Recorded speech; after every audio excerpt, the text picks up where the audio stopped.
আমার জন্য অপেক্ষা করতে কে বলেছে? যে কোনো সময় ভারী বৃষ্টি চলে আসবে, এর মধ্যে আমাকে বাইরে বের না করলে হচ্ছিল না। একটা কাজের জন্য তো ডেকেছে, তাই না? দাঁড়াও দেখাচ্ছি। এই দেখো, আমাদের তো দুদিন পর এনগেজমেন্ট। আমি অনেকগুলো রিং এর ছবি নিয়ে আসছি, চুজ করো তো কোনটা ভালো লাগে। দেখো ইমন, তুমি আমাকে রাগাও না। কি সুন্দর ঝিরিঝিরি বৃষ্টি হচ্ছে, এত সুন্দর একটা ওয়েদার। কোথায় আমরা বৃষ্টি বিলাস করবো তা না, হোয়াটসঅ্যাপ পাঠাতে এটা এটা এরকম করছো কেন? এটা তো তুমি আমাকে বললেই পারতে, আমি চলে আসতাম। কিন্তু তুমি আমাকে এক্সকিউজ দিয়েছো। এক্সকিউজ আমার পছন্দ না, এটা তুমি জানো না? তুমি আমাকে এই ছবিগুলো কেন দেখাচ্ছ? একটু আগে তো বললাম দুদিন পর আমাদের এনগেজমেন্ট। তোমার পছন্দ অপছন্দের একটা প্রায়োরিটি আমি দিব না? আমার পছন্দ অপছন্দের কোনো ব্যাপার নেই। রিমন, তুমি হয়তো ভুলে গেছো, আমি তোমাকে বলেছিলাম আমার এনগেজমেন্টের রিং তুমি নিজে পছন্দ করবে, আর সবকিছু তুমি নিজে পছন্দ করবে। কি রে, এই তোর কি হয়েছে? এই অবস্থা কেন? কি হয়েছে বল আমাকে। আমার তো সব শেষ হয়ে গেছে, কিচ্ছু নাই। আমি বাসায় ফেরার সময় খুব বৃষ্টি হয়, আর তখন আমি একটা ছাউনিতে দাঁড়াই। তারপর সেখানে একটা পুরো লোকেশন আর সাথে একটা গাড়িও আমাকে এমন ভাবে টেনে এসে গাড়িতে কিচ্ছু হয় নাই, শান্ত হ, কিচ্ছু হয় না। আমি তোর সাথে আছি, চল তুই ফ্রেশ হবি, গোসল করবি। তুই এরকম কান্নাকাটি করিস না প্লিজ, একটু শান্ত হ, আমার সাথে একটু কথা বল। আচ্ছা, আমি যদি তোকে কিছু প্রশ্ন করি, তুই কি আমাকে উত্তর দিতে পারবি? লোকটার চেহারা দেখেছিস বা আগে কোথাও লোকটাকে দেখেছিস? নীলা, নাবিল এসব কি বলছে? তোমার সঙ্গে কখন কিভাবে এগুলো হলো? শনিবার রাতে অফিস থেকে আমি বাসায় ফিরছিলাম, হঠাৎ বৃষ্টি আসে আর আমি 4 নম্বর রোডে দাঁড়। তারপর লোকটা কে ছিল? খবরদার নাবিল, তুই ভালো করে জানিস আগামীকাল আমাদের দুজনের এনগেজমেন্ট। এই মুহূর্তে এরকম কোনো নিউজ লিক করা যাবে না। কেন রিমন, এই নিউজ করা যাবে না কেন? তুমি চাও না আমার সাথে যে অন্যায় করেছে তার শাস্তি হোক? নীলা, আমি চাই যে লোকটা এরকম কাজ করেছে সে শাস্তি পাক, কিন্তু এই মুহূর্তে যদি এরকম একটা নিউজ লিক হয় মানুষজন কি বলবে? নাবিল, আজকে যদি তোর গার্লফ্রেন্ডের সাথে এমন কিছু হতো অথবা তোর বউয়ের সাথে হতো, তুই কি এরকম নিউজ করতে পারতি?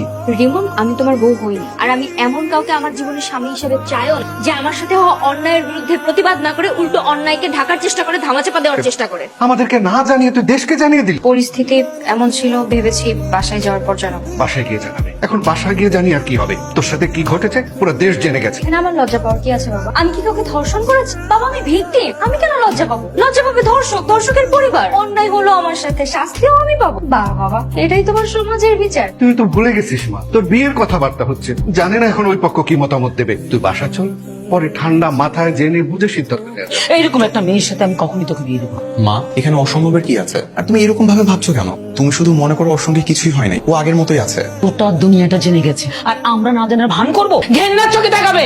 আমি এটা কখনোই মেনে নিতে পারবো না। কিন্তু আমি তো মেনে নিতে পারবো মা, এরকম একটা সিচুয়েশন আমি ওর সঙ্গ ছেড়ে দিতে পারি না। আমি ওকেই বিয়ে করবো। তুই কি নিজের ভালো বুঝিস না? তুই আমার সেই ছেলে যে কিনা একটা এটো গ্লাসে কখনো পানি খাস না, আর এখন একটা ধর্ষিতা মেয়েকে বিয়ে করে সংসার করবি। এখানে কেন আসছো তুমি? বিয়েতে রিজেক্ট করার পর সহানুভূতি দেখাইতে আসছো, নাকি আমি কেমন আছি সেটা দেখতে আসছো? এটা কেমন ধরনের কথা নীলা? তুমি আমার গার্লফ্রেন্ড, আমি তোমার সঙ্গে দেখা করতে আসতে পারবো না, পারো না। তোমার মা আমাদের বিয়েতে অসম্মতি জানিয়েছে, তার মানে তোমার আমার সম্পর্কের কোনো ভবিষ্যৎ নেই। আমার সবকিছু জেনে শুনে আমাকে এই অবস্থাতে বিয়ে করবা? হ্যাঁ, শুধু এই অবস্থায় কেন, আমি সব অবস্থাতে তোমাকে বিয়ে করার জন্য তৈরি। ঠিক আছে, চলো তাহলে আজকে এই মুহূর্তে আমাকে বিয়ে করতে হবে তোমার, তারপর তোমার বাড়িতে নিয়ে যাবে। পারবে? যেখানে পুরো সমাজ আমাকে নিচু চোখে দেখতে ব্যস্ত, সেখানে তুমি একবারও আমাকে অন্য চোখে দেখোনি।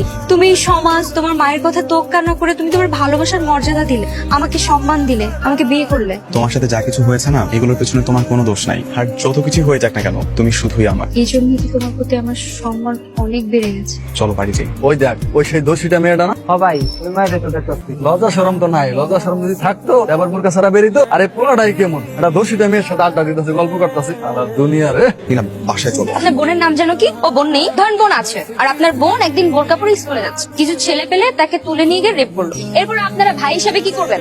ধর্ষিত বোনকে এলাকায় ঘুরায় ঘুরায় পুরো এলাকার মানুষকে দেখাই বেড়াবে ধর্ষিত মেয়ে দেখতে কেমন হয়। ওনাদের উচিত ছিল আমাকে বলা যে বোন, তোমার সাথে অন্যায় হয়েছে, তোমার সাথে যা হয়েছে তা তুমি ভুলে যাও, তোমার জীবনটা এখন শেষ হয়ে যায়নি, তুমি হাসি খুশি ভাবে বাঁচো। আর যে তোমার সাথে অন্যায় করেছে অপরাধীর আমরা বিচার চাই, ওকে আমরা ধরার ব্যবস্থা করবো। আমার পরিবারের পরিস্থিতি ঠান্ডা হলেও আমি এখনো সে অন্যায়কারীকে ধরে শাস্তি দিতে পারি নাই, আর ওকে আমি যতদিন শাস্তি দিতে না পারছি ততদিন তো আমি শান্ত হবো না। এটা তো বুঝলাম, কিন্তু আমার তো মনে হয় তুমি যেরকম ভাবে ওটার পিছনে উঠে পড়ে লেগেছো, ও এতদিন আত্মগোপন করে বসে আছে, খুঁজেই পাওয়া যাবে না। দেখো যে কোথায় কোন নিরীহ মেয়ের ক্ষতি করে বেড়াচ্ছে, জানোয়ারকে তো আমি শাস্তি না দেওয়া পর্যন্ত ক্ষান্ত হবো না। আমার মনে হয় না ওটাকে আর খুঁজে পাবা। আর তাছাড়া আমার না তোমার জন্য অনেক ভয় হয়, যদি ওরা আবার তোমার কোনো ক্ষতি করে বসে। ক্ষতি? আচ্ছা বলো তো, একজন মানুষের সর্বোচ্চ কি ক্ষতি করা যায়? তাকে মেরে ফেলা যায়, তাই না? আসসালামু আলাইকুম স্যার। স্যার, আমি নীলা। স্যার, আমি আসামিকে খুঁজে পেয়েছি। আসল ক্রিমিনালকে খুঁজে পেয়েছে, কে সে? আমি কালকে থানায় আসবো, আর আসার সময় আসামিকে সাথে নিয়ে আসবো। বিসমিল্লাহ, আমাকে গতকালকে ফোনে বলেছেন যে আপনি আসামিকে নিয়ে তারপর থানায় আসবেন, তো আমি তো কোনো আসামি দেখছি না। আসামি আমার পাশেই বসে আছে। নীলা, তুমি সব কি বলছো? আমি কেন ধর্ষণ করতে? তুই সেদিন এখানে ছিলি না? তুই সেদিন আমাকে ধর্ষণ করিস না? এই জানোয়ার! নীলা, পাগলামি করো না। এই জানোয়ারটা সেদিন আমার সাথে আমাকে রাস্তায় একা পেয়ে ধর্ষণ করছে। এই জানোয়ারটা একটা ধর্ষণ, ওকে আপনি জেলে ঢুকান। আপনি কিভাবে নিশ্চিত হলেন যে আপনার স্বামী সেদিনকার ধর্ষণ উনি ধর্ষণটা করেছে? এও কি সম্ভব? আচ্ছা তুই আমাকে একটা কথা বলতো, সেদিন তুই আমাকে যে শার্টের টুকরাটা দিয়েছিলি, ওই ছেলেটার শার্ট থেকে কি ওইটুকুই ছিঁড়তে পেরেছি, নাকি আর কোন জায়গায় ছিঁড়েছিল শার্টটা? ঠিক মনে পড়ছে না, মনে হয় যতটুকু ধরেছিলাম অতটুকু ছিঁড়ে গেছে। যদি কোনো কিছু মনে পড়ে, কোনো কিছু। হ্যাঁ মনে পড়েছে, বল বল। ওই ছেলেটার বাম পাশে ভুয়াটা কাটা, একটু আলাদা, অতটুকু দেখতে পেরেছি। ছেলেটার স্বাস্থ্য কেমন হবে, হেলদি নাকি স্বাভাবিক। রিমনের মতো? হ্যাঁ, কিন্তু তুই তোমার ভাইয়ের কথা কেন জিজ্ঞেস করছিস? আচ্ছা আমার যেদিন ধর্ষণ হয় সেদিন তুমি কোথায় ছিল? আমি তো সেদিন অফিসের কাছে চট্টগ্রাম গিয়েছিলাম। সেদিন তো 15 তারিখ ছিল, তাই না? হ্যাঁ, আমি স্টেডিয়ামে খেলা দেখতে গিয়েছি। খেলা শেষ করে তুমি কই গেছিলে? খেলা শেষ করে ওই যে তোমাকে বলেছিলাম না, শাফির নামে আমার একটা বন্ধু আছে, গাজীপুরের বন্ধু, ওর বাসায় গিয়ে গেছিলাম সেদিন। ওই দিন তুমি আমার সাথে থাকলে আমার সাথে এরকম ঘটনা নাও ঘটতে পারতো। ভাইয়া আমি আপনার ফ্রেন্ড রিমনের ওয়াইফ বলছিলাম।